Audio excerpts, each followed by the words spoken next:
Hello everyone, welcome back to another episode of Incorrect Politics. Today we're going to discuss the new Georgia's voting law and how its impact on the society is. But first let us look at how you might see it being portrayed as the mainstream media. So here's the news. It says, a race for talent is pushing companies like Toyota and Coca-Cola to speak out against voting laws. Basically, if you go on to mainstream media like CNN or NBC, you'll see that a majority of these so-called big corporations and those social responsibility people will say that this voting law is a suppression to people's voting right. Here's the news from CNN. It says that Levy's CEO has messaged from Mitch McConnell, and this Levy's CEO, if you actually watch this CNN business video, you'll see that it started with a narrative to say that Levy is a company with more than 150 years of history in making clothing, trying to portray it as more of a traditional corporation, so that this CEO's message will not only echo with the liberals, but also some more conservative-leaning or traditionally valued people and voters.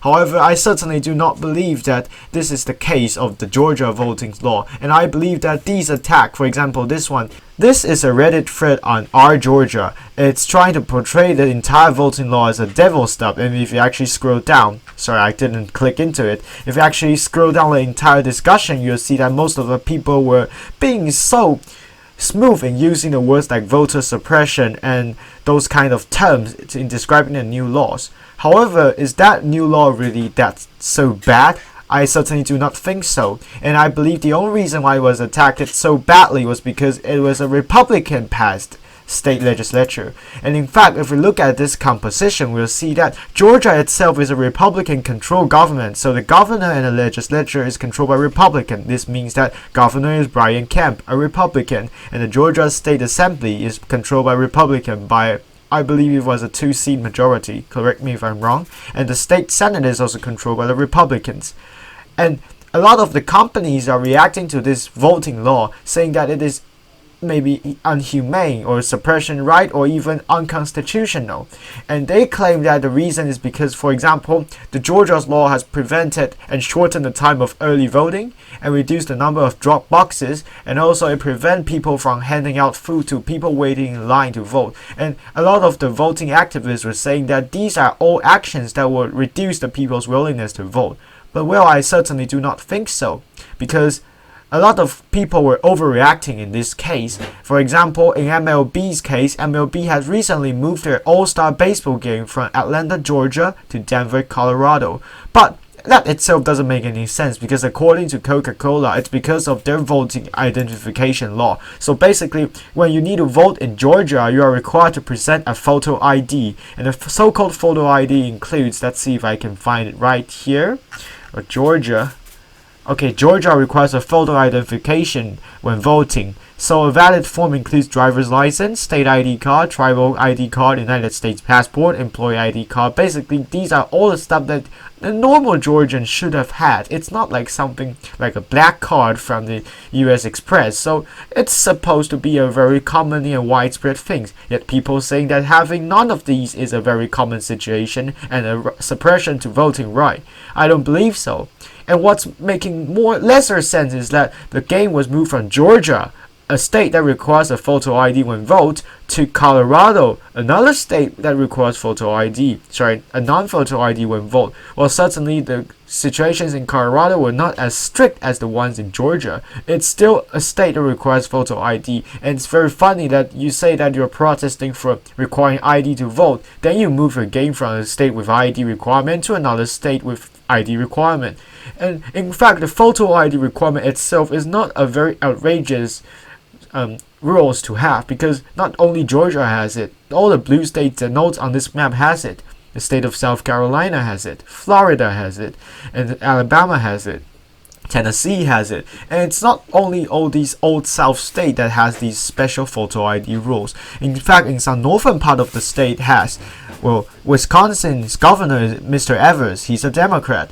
And Michigan's governor is Whitmer. She's also a Democrat. These two states also require photo ID. State of Washington, it is definitely a Democratic trifecta, and it also requires a photo ID. So photo ID itself is not a very outrageous rule. Think about it. If I cannot verify your identity, how can I be so sure that you weren't being manipulated or voting twice? You can't ask people to just believe that the voters will not commit any wrongdoing when you are basically presuming that the voting officials, the Republican-led governor, is doing some misconduct, right? So in order to prove my point, I'm going to give you one more instance. If you do not know, I'm not an American, I'm actually a Taiwanese, but I've been studying American politics since 2012 when Obama won his re-election. In this video, this is trying to describe the voting procedures inside Taiwan. And let me show you that in Taiwan, you are required to present your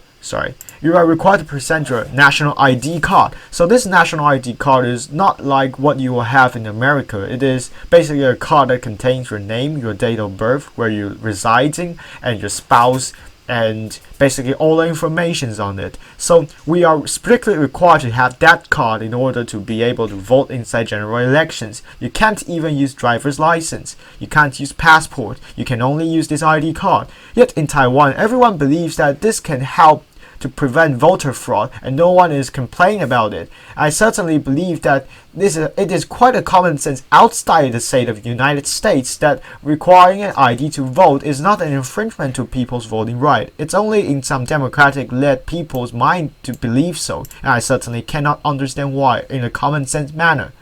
And also, if you actually consider why the entire world companies were doing so, all these different behavior, I can show you. For example, in the case of MLB, because Georgia is a Republican trifecta, even though their senators were from Democratic Party, but Brian Kemp, the governor, is a Republican, state assembly is a Republican, and state senate is a Republican. So obviously moving a game from Georgia to Colorado, in which Colorado's governor is a Democrat, and according to this graph, its party controlled legislature is also a Democrat.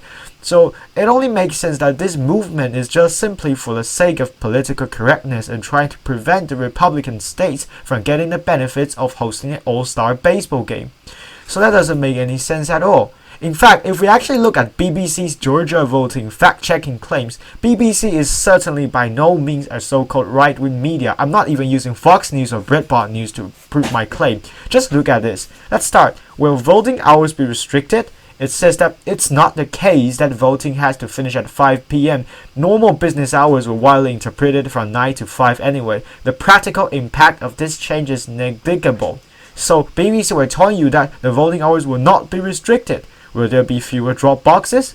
Well, it says that although the new law reduces the amount of drop boxes across Georgia compared with the last election cycle, it does make them a permanent feature in future elections in the state. In fact, it says by the Georgia governor's Brian Kemp, he says that people act like we're taking something away.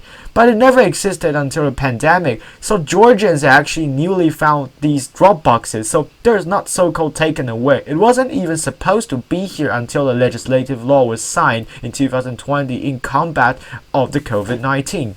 And the early vote being cast on a Sunday this sold to the poll stop, see that this element of bill wasn't passed, so people were actually taking the part that were having some controversies but were not passed and trying to make a big noise about it and making people think that the new Georgia's law pack has these kind of so-called outrageous stuff. But in fact, these controversy part were already removed, yet people were still using that as a talk point. So it doesn't make any sense, and the only possible explanation is people are trying to gain political interest from it. Are people banned from giving water to voters? Again, if we actually look at my country's case in Taiwan, if you actually give anyone any food, water, or some droplets or any stuff, within 50 meters of the voting booth, you will be charged with criminal crime because that is an attempt to sway people's right and people's willingness to vote in an election.